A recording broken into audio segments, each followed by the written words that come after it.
주시고 너를 지키시기를 원하며 여호와는 그의 얼굴을 내게 비추사 은혜 베푸시기를 원하며 여호와는 그 얼굴을 내게로 향하여 드사 평강 주시기를 원하노라. 여기까지가 구약의 축도 내용이에요. 그래서 알고 보면 신약의 축도와 구약의 축도는 같은 비슷한 의미를 가지고 있는데요. 자, 이것은 하나님께서 제사장에게 시킨 거예요. 제사장이 자기 마음대로 하는 것이 아니라 하나님이 제사장에게 너 이렇게 내 백성을 축복해 라고 명령하신 말씀이에요. 자, 그런데 여러분, 요즘은 이제 축도가 옛날에는 다 있을지어다 했죠. 그래서 처음에 선교사님들이 와서 축도하는데 이제는 이 말이 생각이 잘 안 나니까 요사이는 이렇게 시작했다는 그런 말도 있습니다. 아무튼 옛날에는 다 끝에가 있을지어다. 그래 요즘은 가끔 어떤 목사님들이 오면 축원하옵나이다 그런 분 있지요. 왜 축원하옵나이다 이렇게 수백 년 동안 내려오던 전통이 이렇게 바뀌어간가 했더니 사실은 이 축도는 목사 마음대로 하는 기도문이 아니라 하나님이 너 이렇게 선포해 라고 명령한 거거든요. 그러니까 축도는 이게 하나님이 주신 그대로를 선포하는 거기 때문에 하나님 편에서 있을지어다 해야 되는 게 맞는 거예요. 그런데 이제 교회들을 보면 교회가 오히려 역사가 오래돼 가면 더 건강해야 되는데 그렇지 못한 경우가 너무 많아요. 그래서 우리 교회도 이런 문제들을 앞으로 더 많이 기도하고 또 연구해야 되는데요. 이 목사님들이 바뀌면서 세대 개척한 목사님들도 이렇게 오래 목회하던 목사님들이 바뀌고 이 새로운 리더십이 형성되는 과정에서 장로님들이 이렇게 잡게 됩니다. 그 권위를 좀 가지게 되는 경우들이 있어요. 특별히 이 통합측교회에서 이게 먼저 시작이 됐는데 통합측교회 장로님들이 굉장히 파워가 있어요. 거기는 뭐 장로님들이 총회장까지 합니다. 그래서 목사가 교만하게 있을지어다가 뭐냐? 에? 그래서 축원하옵나이다 이렇게 바꾸라고 이렇게 해서 그런 자꾸 항의가 많았어요. 거기 통합측에서부터 시작이 돼서 요즘은 이런저런 교단들 하나하나 이렇게 또 되는 교단들이 있는데 아직도 우리 고신이나 또 합동이나 합신이나 이런 보수교단들은 다 그대로 있을지어다 이렇게 하고 있습니다. 여러분, 있을지어다 이렇게 선포하는 것은 목사가 교만해서가 아니라 축도는 하나님을 대신해서 하나님 편에서 선포하는 행위이기 때문에 그렇습니다. 앞으로 우리 교회는 앞으로도 계속해서 있을지어다 이렇게 선포해야 될 것입니다. 우리 교단 신문에서 나온 이 축도에 대한 있을지어다가 맞느냐 축원합니다가 맞느냐 이 내용을 제가 위에 1층에 광고판에도 제가 스크랩에서 붙여놓으라고 해서 붙여져 있는데요. 여러분 한번 읽어보시면 도움이 될 것입니다. 저는 지난주에 오늘 왜 이 말씀을 설교하게 됐느냐 그러면 지난주에 설교하면서 원고에는 사실 없었는데 설교하면서 이 민수기 6장의 축도에 하나님이 우리를 얼마나 사랑하시며 복주시기를 원하시는가 이 말씀이 생각나서 일부 예배 때도 이 얘기를 하고 일부 예배 때는 마지막 축도할 때는 이걸 까먹고 신약 축도만 했어요. 구약 2부 예배 때는 두 가지를 했는데요. 그런데 이 본문을 읽으면서 제가 두 번 눈물을 흘렸어요. 한 번은 설교 시간에 본문을 읽으면서 눈물을 흘렸고 그리고 축도하면서 자기 백성을 절절히 사랑하시는 우리를 얼마나 사랑하시는 하나님의 그 마음이 느껴져서 제가 눈물이 났습니다. 그러면서 한편으로 회개하는 마음이 제게 들었어요. 나는 이렇게 우리 성도들을 정말 이렇게까지 절실히 축복하고 싶은 그런 마음으로 우리 양들을 사랑하며 목회를 해야 하는가 하는 그런 마음이 들었어요.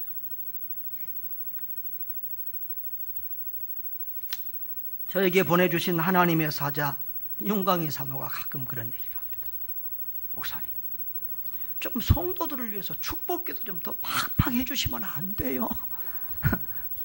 설교 좀 짧게 하고 축복기도 좀 더 많이 해주세요.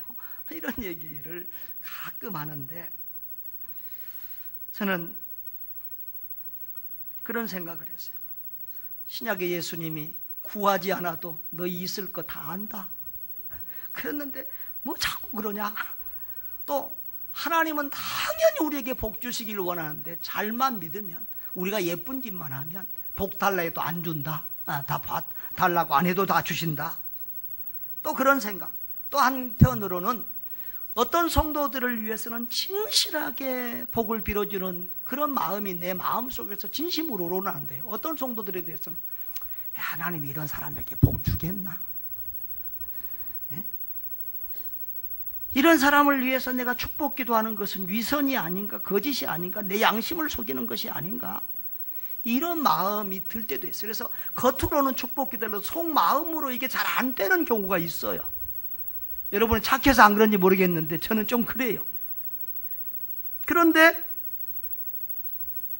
오늘 본문에서 보면 우리 하나님의 마음은 나처럼 축복에 인색하지 않은 것 같아요. 때때로 저는 우리 한국교회 보수주의 목사님들은 이 기복주의 신앙에 대해서 너무 알레르기 반응을 가지고 있어서 또 이 축복을 빌어주는 데 있어서 상당히 이 걸림돌이 되어져요.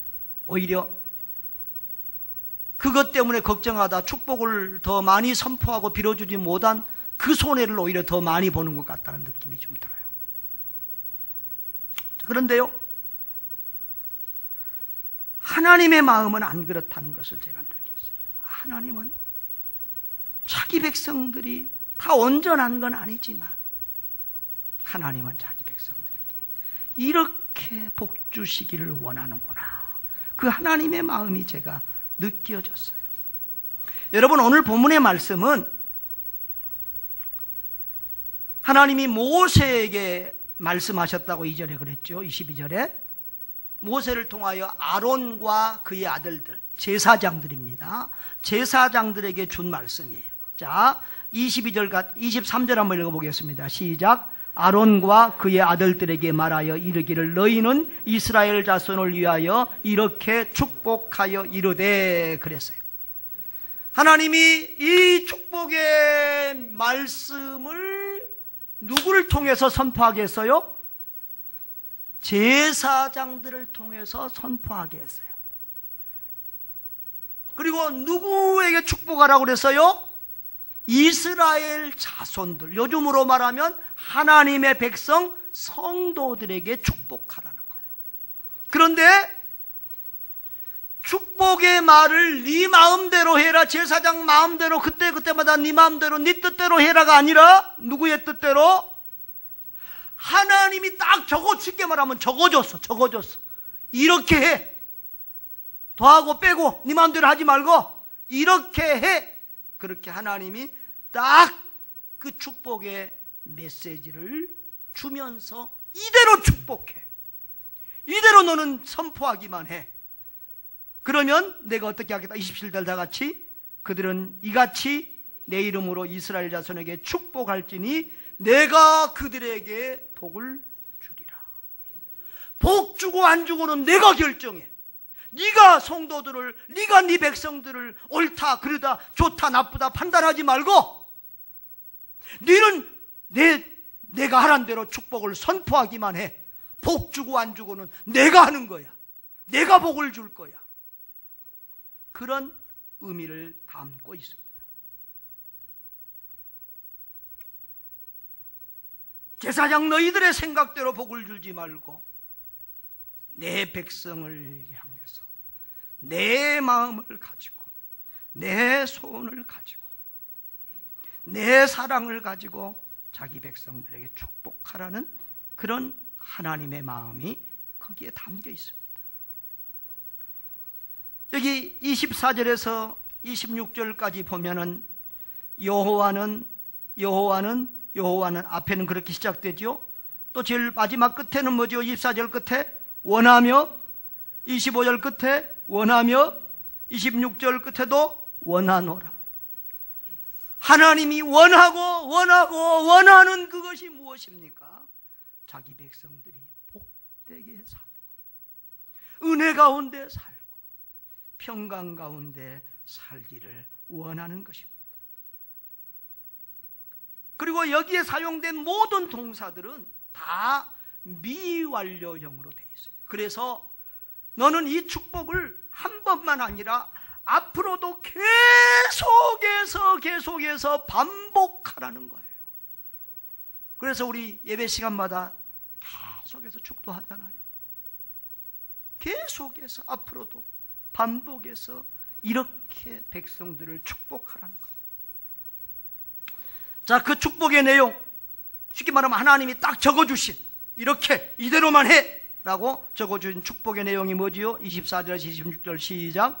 여호와는 내게 복을 주시고 너를 지키시기를 원하며, 여호와는 그의 얼굴을 내게 비추사 은혜 베푸시기를 원하며, 여호와는 그 얼굴을 내게로 향하여 드사 평강 주시기를 원하노라 할지니라. 여러분, 이것은 세 구절로 이루어진 삼행시지요. 세 구절이 그런데 평행 대꾸 구조로 되어 있어요. 비슷하게 이렇게 평행 대꾸로 되어 있는데, 여기 여호와는 원하시며 그랬잖아요. 그러니까 여호와는 24절, 25절, 26절에 그렇게 시작돼요. 그것은 복을 주시는 분이 누구다? 하나님이시다는 거예요. 선포는 제사장에게, 사람에게 하게 하지만 복을 주시는 분은 하나님이다. 27절에도 내가 그들에게 복을 주리라. 아멘. 복을 주시는 분은 하나님이십니다. 아멘. 사람은 선포만 하고 입으로 하나님의 마음을 표현만 할 뿐이지 복을 주시는 분은 하나님인 줄 믿습니다. 여기 보면 3의 사용이 돼서 여호와는 원하며, 여기 3은요, 우리가 삼위일체, 하나님도 삼위일체잖아요. 이 3은 성경에서 완전성, 충족성, 충만성을 상징해요. 그러니까 하나님의 복주심이 완전하고 충만하게 말씀대로 이루어질 것을 의미하고 있어요. 또 그리고 아까도 말했지만 이 모든 게 미완료형 동사라고 그랬죠. 자, 24절에 여호와는 내게 복 주시고 그랬죠.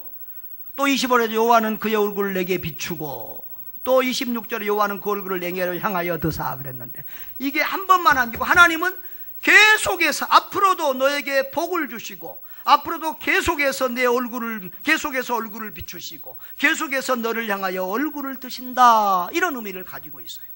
그리고 하나님은 계속해서 너를 지키시기를 원하며, 하나님은 앞으로도 계속해서 그의 얼굴을 내게 비추시고 은혜 베풀어 주시기를 원하며, 하나님은 앞으로도 계속해서 너에게 평강 주시기를 원하노라, 이런 의미를 가지고 있습니다. 또 그리고 이 하나님이 베풀어 주신 축복은 점층적으로 계속해서 그 복이 더 구체적이고 더 강하게 이렇게 언급되는 것을 볼 수 있습니다. 자, 24절에서 여호와는 내게 뭘 주시고? 복을 주시고 그랬어요. 근데 25절에는 여호와는 그의 얼굴을 내게 비추사 그랬어요. 26절에는 또 그 얼굴을 내게로 향하여 드사 그랬어요. 자, 복을 주시고, 이 말은 너무 추상적이고 포괄적이죠? 네, 구체적이지 못해요. 그런데 얼굴을 비춘다라고 하는 말은, 여러분, 얼굴은 그 사람의 존재를 대표하는 부분이에요. 자, 여러분, 제 몸이 이렇게 좀 밑에는 가리워졌지요? 근데 제가 얼굴 안 내놓고 설교한 거 봤어요? 얼굴은 그 사람의 대표고 그 사람의 상징이에요. 얼굴을 돌린다라고 하는 말은, 얼굴을 향한다라고 하는 말은 그 사람에게 지대한 관심과 사랑을 가지고 있다는 말이에요. 관심이 없는 사람에게는 얼굴 안 들려요. 그렇지요? 얼굴을 향한다. 하나님이 자기 백성들에게 지대한 관심과 사랑을 가지고 있다. 그 말이에요. 아멘. 그런데 그 다음에는 뭐라고 그랬어요? 얼굴을 든다 그랬어요. 이것은 더 구체적이고 더 적극적인 행동이죠. 하나님이 자기 백성들에게 더 큰 사랑, 더 큰 관심, 더 큰 은혜를 베풀기를 원해서 점점점 더 큰 복의 자리로 나아가도록 이끌어 주신다는 것을 의미하고 있어요. 하나님은 여러분들에게 더 큰 은혜와 더 큰 복을 주시기를 원하십니다. 어제도 우리 힐링 캠프 하는데 어떤 분은 목사님 나 이미 행복한데요. 그런데 하나님은 그보다 더 큰 행복, 더 깊은 행복, 더 구체적인 행복을 누리기를 원하시는 줄 믿습니다. 그 다음에 하나님이요, 또 그 다음 부분, 뒷부분에서도 보면 하나님이 너를 뭐 하기를 원하시며 24절에 지키시기를 원하며, 그냥 지키고 보호해 주는 정도의 좀 소극적이지요? 외부의 위험으로부터 지켜준다. 그런데 그 다음 25절에서는 뭐예요? 은혜 베푸시기를 원하며, 지키는 정도에서 더 나아가서 하나님은 은혜 베푸시기를 원하시는 줄 믿습니다. 우리에게 은혜를 베풀어 주셔서 우리가 은혜 가운데 살기를 원해요. 그런데 그 다음에는 거기서 더 나아가서 26절에는 뭐 주기를 원하노라? 평강 주시기를 원합니다. 여러분, 은혜의 마지막 열매는 평강이에요. 평강. 은혜를 누리는 자가 은혜를 받은 자가 누리는 마지막 단계가 평강이에요. 완전한 평강. 평강이 뭐지요? 히브리 말로 샬롬. 한번 따라합시다. 샬롬. 헬라어로는 에이레네인데요. 샬롬. 이 말은 성경에 200번 이상, 구약 성경에만 200번 이상 나와요. 굉장히 중요한 말이에요. 하나님은 우리에게 샬롬 주기를 간절히 원하세요. 이 샬롬은 평화, 화평, 완전, 형통, 평안한 거, 이런 여러 가지 말들로 번역이 되고요. 우리가 요즘 흔히 잘 쓰는 말로 행복이라고 번역할 수 있어요. 하나님은 우리에게 평강, 행복 주시기를 원하시는 하나님인 줄 믿습니다. 하나님은 우리에게 행복 주시기를 간절히 원해요. 원래 이 샬롬은 하나님이 우리 인간을 처음 창조했을 때 아담과 하와에게 주었던 거예요. 우리 인간이 죄 짓기 전에는 아담과 하와에게 이 샬롬이 넘쳤어요. 하나님과 아담과 하와 사이에 샬롬 평강이 넘쳤어요. 아담과 하와 사람과의 관계 속에서 샬롬, 그래서 내 뼈 중에 뼈요 살 중에 살이로다, 그러고 서로 이렇게 사랑하면서 평화롭게 살았어요. 세상의 자연 만물들과도 샬롬. 그래서 모든 에덴 동산의 모든 것들이 다 아담과 하와를 향해서 춤을 추고 손을 흔들고 열매를 만들어내고 그렇게 샬롬 삶을 살았어요. 하나님과도 샬롬, 사람과도 샬롬, 세상과도 샬롬. 그런데 이 사탄 마귀의 유혹에 빠져 죄를 지으면서 하나님과 사람과의 샬롬이 깨지고, 사람과 사람과의 샬롬이 깨져가지고 아담은 하와에게 살 중에 살 뼈 중에 뼈라고 그러더니 하나님이 주신 이 여자 때문에 내가 이걸 먹어도 내 신세 조졌다고 그렇게 얘기를 하고, 심지어는 그 다음에 낳은 아들 가인과 아벨은 서로 형제간에 살인을 하는 이런 일까지 생겨나고, 그 에덴 동산에서는 이제 가시덤불이 돋아나서 사람들을 괴롭게 하고 수고하고 고생해야만 먹고 사는 그런 샬롬이 깨어져 버린 세상이 되었습니다. 그런데 오늘 이 축도에서 하나님이 맨 마지막에 평강 주시기를 원하노라, 이 말은 하나님이 그 샬롬을 회복시켜 주시기를 원한다는 거예요. 그 행복을 회복시켜 주시기를 원한다는 거예요. 어떻게 회복을 시킬까요? 이사야서에서는 오실 예수, 사람의 몸을 한 아들이 너희 가운데서 나는데 하면서 그 아들을 평강의 왕이라고 얘기했어요. 예수님을 뭐라고요? 평강의 왕. 평강의 왕으로 이 샬롬을 회복하려고 예수 그리스도가 오신다. 그 예수님께서 십자가에 피 흘려 죽으심으로 자기가 우리가 당해야 될 죄의 고난을 다 대신 당함으로써 우리의 평강 샬롬을 회복하신다. 아멘. 그런 말씀이세요. 그래서 바로 하나님은 이 축도를 통해서 그 하나님의 마음, 그 하나님의 계획을 성도들이 믿음의 눈으로 바라보기를 원하고 있었던 것입니다. 내가 여인의 후손 예수 그리스도를 통해서, 평강의 왕 예수 그리스도를 통해서 너희 샬롬을, 깨어져 버린 샬롬, 잃어버린 샬롬, 그 평강을, 그 행복을 다시 회복해 줄 거야.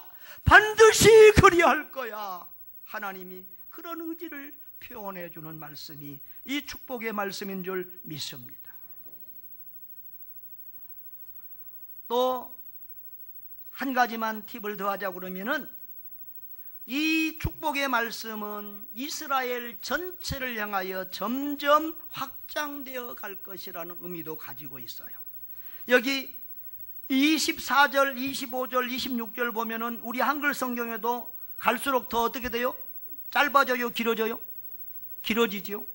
히브리 성경을 보면 24절에는 단어가 3단어고요, 25절에는 5단어고요, 26절에는 7단어예요. 다 합치면 몇 단어예요?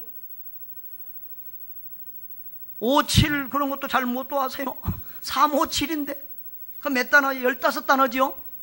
근데 15단에서 여호와는 이 3번 같이 나오니까 이걸 빼면은 몇 단어일까요? 12단어예요. 그래서 학자들은 이건 의도적으로 이렇게 쓰신 거라는 거예요. 이스라엘이 몇 지파지요? 12지파. 12지파 모두에게 하나님의 복이 임할 것을, 12지파 모든 지파에게 하나님의 복이 빠짐없이 임하게 될 것을 하나님이 그렇게 암시하고 있다. 그렇게 얘기하는 거예요. 우리 하나님은 자기 백성 모두가 하나님의 은총과 축복을 누리기를 원하신다는 사실을 기억하시기를 바랍니다. 그리고 27절에 보면은 이렇게 말씀하죠. 27절 다 같이 읽어봅시다. 시작. 그들은 이같이 내 이름으로 이스라엘 자손에게 축복할지니 내가 그들에게 복을 주리라. 예. 제사장이 자기 마음대로 아니야. 이렇게 내가 알려준 대로 축복해. 그러면 복은 누가 준다? 내가 그들에게 복을 줄 거야. 하나님이 의지적으로 그렇게 복을 주실 것을 말씀하고 계세요.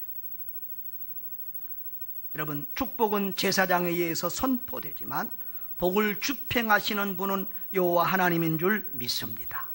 그런데 여러분, 거기서 우리가 단어 하나를 조금 이렇게 구별하여 봤으면 좋겠어요. 사람이 복을 비는 것은 뭐라고 표현하고 있어요? 23절 제일 마지막에 보면 제사장들에게 너희는 이스라엘 자손을 위하여 이렇게 뭐하라? 축복하라. 27절 보면 딱 그 구분이 정확하게 나와 있는데요. 그들은 이같이 내 이름으로 이스라엘 자손에게 축복할지니 내가 그들에게 복을 주리라. 24절에도 여호와는 내게 복을 주시고. 그러니까 사람이 하는 것은 뭐라고 표현했어요? 축복한다고 표현했고, 하나님이 우리에게 복 주시는 것은 뭐라고 표현했어요? 복을 주신다라고 표현했어요.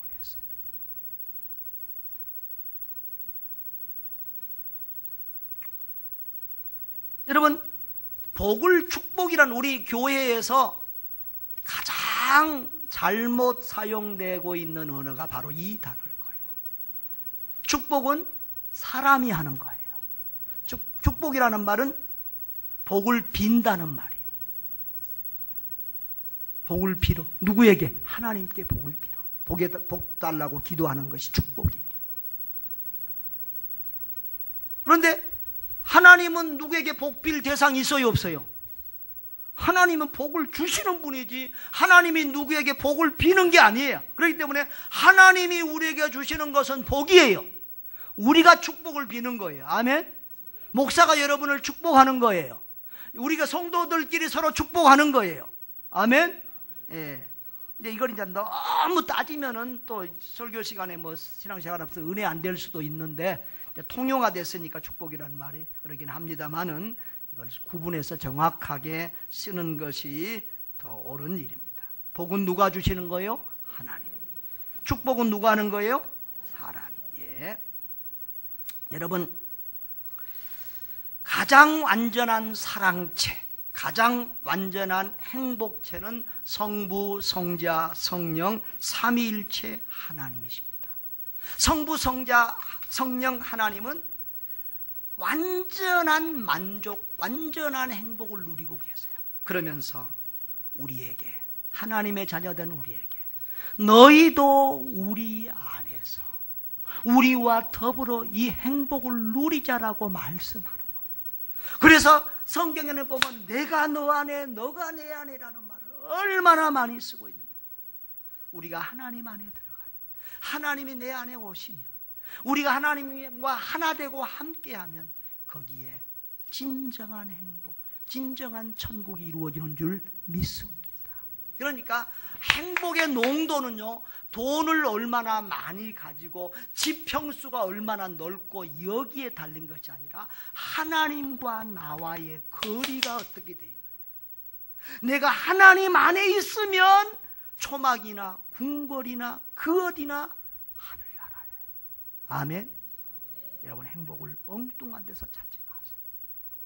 하나님이 행복이에요. 하나님 안에 진정한 행복이 있어요. 하나님은 처음 창조했던 에덴의 행복, 그 샬롬이 우리 가운데 회복되기를 원하세요. 그래서 당신의 자녀들이 천국에 가서 완전한 행복을 누릴 것이지만 이 땅에서도 천국의 행복을 누리며 살기를 원하십니다. 여러분, 하나님이 여러분에게 원하는 선물은 무엇일까요? 명절 되면 저는 조금 머리가 아파요. 성도들이 이걸 저걸 가져오는데 나도 뭘 줘야 되는데.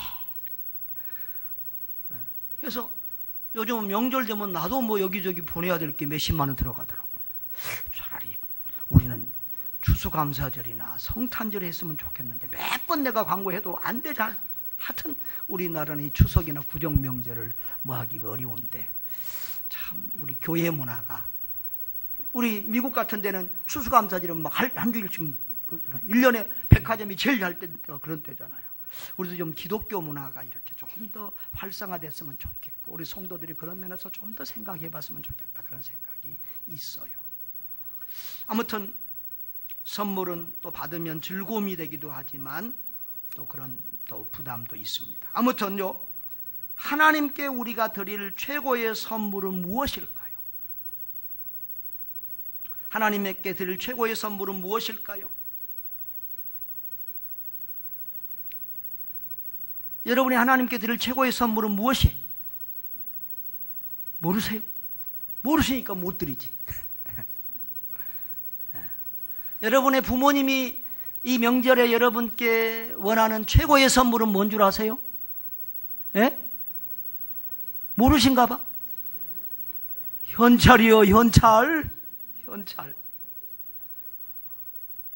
처음에 제가 선교사로 있을 때 그때는 한국 물건이 필요하더라고요. 그래서 한국에서 뭘 먹을 거나 물건 사오면 좋아. 나중에 이제 좀 거기 적용되니까 거기서 그냥 다 거기서 먹고 살고 거기에 이제 습관화돼서 뭐 한국 거 별로 뭐. 그래서 전용대 목사님이, 가수 전용대 있잖아요. 우즈벡에 온다고 목사님 뭐 사갈까요? 전화가 왔어요. 그래서 가장 가벼운 걸로 가져오세요. 제가 그랬어요. 그럼 뭐 가져오라는 얘기죠? 현찰 가져오라는 얘기요. 그런데 찬양 반죽이 가져왔어. 조그만 요만한 찬양 반죽이 그 있잖아요. 조그만 거 그때 이제 막 나와서 가져왔어. 그래서 아니 가벼운 거 가져오랬더니 목사님 이것보다 더 가벼운 거 없어요. 그거 하나도 못 썼어요. 왜냐면 거기 반주자가 거기 줄 서 있는데 뭔 이거 이런 기계 반주가 뭐가 필요하겠어요. 알고 선물해야 돼. 상대방이 하나님이 우리에게 원하시는 선물은 뭔 줄 아세요? 우리를 위하여 보내주신 독생자 예수 그리스도를 믿는 거예요. 그 예수를 믿고 그 예수 안에서 구원의 기쁨과 즐거움을 누리며 행복하게 사는 것. 이것이 우리가 하나님 앞에 드릴 최고의 선물이요 최고의 효도인 줄 믿습니다. 여러분, 예수 그리스도 안에서 죄사함과 구원의 기쁨을 누리고 이 땅에서 천국을 누리며 주 안에서 행복하게 사시기를 원합니다. 이것이 주님 앞에 드릴 최고의 기쁨이요 효도입니다. 그럼 목사는 예배는 안 드려도 돼요? 헌금도 안 해도 돼요? 아무것도 안 해도 돼요? 이게 아니에요. 여러분, 기쁜 마음으로 예배드려요. 억지로 도살장에 끌려온 소처럼 시계 보면서 예배드리지 말고 여러분, 기쁜 마음으로 예배드려요. 기쁜 마음으로 주의를 지키고 즐거운 마음으로 헌금 드리고 아까우면 하지 마. 아까우면 하지 마세요. 즐거운 마음으로 봉사하시고 즐거운 마음으로 하나님의 은혜가 감사해서 하나님 아버지의 마음이 그 마음을 알면 저절로 감사가, 저절로 헌신이, 저절로 봉사가 즐거움에서 나오는 거지. 즐거움으로 봉사와 헌신이 안 되면 즐거움으로 봉사하고 헌신할 수 있을 때까지 기도하고 주님을 좀 더 깊이 만나시기를 바라요. 아버지의 마음을 절절히 느끼시기를 바라요. 아버지의 사랑을 다시 한번 회복하시기를 바라요. 여러분, 성경은 우리에게 오늘 우리 본문의 말씀처럼 하나님이 우리에게 복 주시기 원하시는 그런 마음들이 성경 사방에 절절하게 드러나 있고 기록되어 있어요.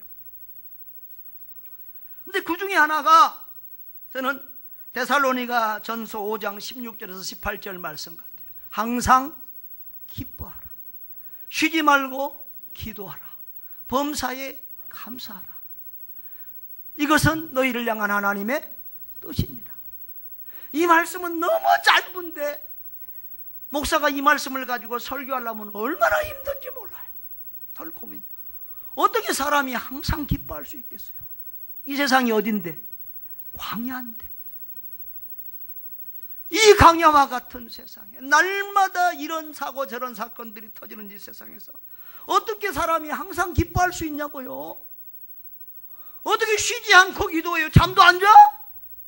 밥도 안 먹어? 어떻게 쉬지 않고 기도할 수 있어요? 그 다음에 어떻게 범사에 감사할 수 있어요? 날마다 문제세요. 아들놈이 빵점 맞아 왔는데 그것도 감사할 수 있어요? 학교도 안 가고 지금 게임방에 돌아다니고 담배 피고 돌아다니는데 감사할 수 있어요? 사기당했는데 사고 났는데 감사할 수 있어요? 있어요? 없어요? 없어요? 근데 하나님은 왜 우리에게 항상 기뻐하라 쉬지 말고 범사에 감사라고 할까요? 또 그리고 딱 부담스럽게 뒤에다가 또 도장까지 찍어놨어. 이것은 내 뜻이다. 하나님 아버지의 뜻입니다. 우리는 하나님 아버지의 뜻이라 그러면 거기 딱 긴장이 되거든요. 이거 하나님이 강조해 놓은 거거든요. 도장 찍어 놓은 거거든요. 근데 저만 그런 고민을 했던 게 아닌 것 같아요. 이 행복 아카데미 책을 쓰신 백동조 목사님 책에도 보니까 그런 얘기가 있어요. 자기 어렸을 때 어머니가 과부되면서 교회를 나갔는데 서점에서 이 사진을 성화를 두 개 산 하나는 예수님이 기도하는 모습의 그런 성화 그림이고 하나는 말씀인데 그 말씀이 뭐냐 그러면 항상 기뻐하라. 쉬지 말고 기도하라. 범사에 감사하라. 그게 방에 딱 걸쳐 눈만 뜨면 그게 보인다는 거예요. 근데 아무리 생각해도 저건 말도 안 된다는 거예요. 도저히 말도 안 되고 이해도 안 되고 순종도 할 수 없는 내용이라서 성경을 읽을 때마다 그것은 다 제껴놓고 그건 흘러가고 이렇게 수십 년 동안을 살았다는 거예요. 근데 목사가 돼서 어느 날 감사절 설교를 하려고 그것을 묵상하는데 쉬지 말고 기도하라. 이 말은 새벽에 기도해도, 밤중에 기도해도, 아침에 기도해도, 언제든지 기도해도 하나님이 들어주시겠다는 의미구나. 쉬지 말고 기도하라는 것은 너 아무 때고 너 문제 있고 염려 있고 걱정거리 있으면 다 나한테 맡겨. 걱정하지 말고 나한테 맡겨. 이런 의미로구나. 쉬지 말고 기도하라는 말은 언제든지 나한테 좀 말 좀 걸어주고 나하고 좀 대화 좀 하고 나하고 좀 사귀고 좀 나하고 좀 가까이 좀 지내자는 그런 의미시로구나. 그게 깨달아졌다는 거예요. 쉬지 말고 기도하라. 그러니까 다른 것도 거기서 또 깨달아지는 은혜가 있더라는 거예요. 그러면 항상 기뻐하라 대신 항상 슬퍼하라. 항상 감사하라 대신 항상 불평하라. 그러면 더 좋겠어요? 네? 항상 기뻐하라. 항상 쉬지 말고 범사에 감사하라. 이 말은 우리를 사랑하셔서 우리가 행복하고 기뻐하고 감사하며 살기를 원하시는 하나님의 그 사랑의 마음, 따뜻한 마음이 담겨 있구나. 이걸 깨달았다는 거예요. 아멘? 근데 이 목사님은 감사절에 은혜가 많더라고. 한 번은 또 감사절을 앞두고 있는데 내일이 감사절이야. 오늘 토요일인데 권사님 한 분이 칠순이야. 그래서 칠순자 예배 인도하려고 하는데 목사는 뭐만 입으면 돼요? 오늘 아침에 그것을 묵상해 보니까 감사하더라고. 나는 가끔 그러거든. 왜 목사가 돼서 밤낮 이 더운 여름에도 양복 입어야 되고 넥타이 입어야 되고 그랬는데 목사는 아무 때고 양복만 입으면 되니까 옷 걱정이 없구나. 그 생각이 오늘 아침에 감사했어요. 그런데 사모님이 옷장을 딱 열어보더니 입을 옷이 없네! 그러고 불평하더라고요. 옷만큼만 왜 입이 없어요? 옷이 없는 게 아니라 오늘 입을 옷이 없다고! 그러면서 둘이 이제 옥신각신. 그 목사 마음이, 목사 사모가 말이에요. 감사는 안 하고 불평하고 말이지. 그래서 화가 나가지고 지금 운전하고 가면서 속으로 씩씩씩 하는데 내일이 감사절이. 범사에 감사하라. 지금 설교를 해야 되는데 그래가지고 하나님 앞에 하나님 이런 것도 감사해야 됩니까? 하나님께서 감사하라. 그래서 감정적으로는 감사가 안 되는데 의지적으로 하나님 아버지 감사합니다. 이렇게 기도하며 가니까 자기 마음속에 분노가 사그라지고 새롭게 다가오시는 하나님이 주시는 은혜가 있더라는 거예요.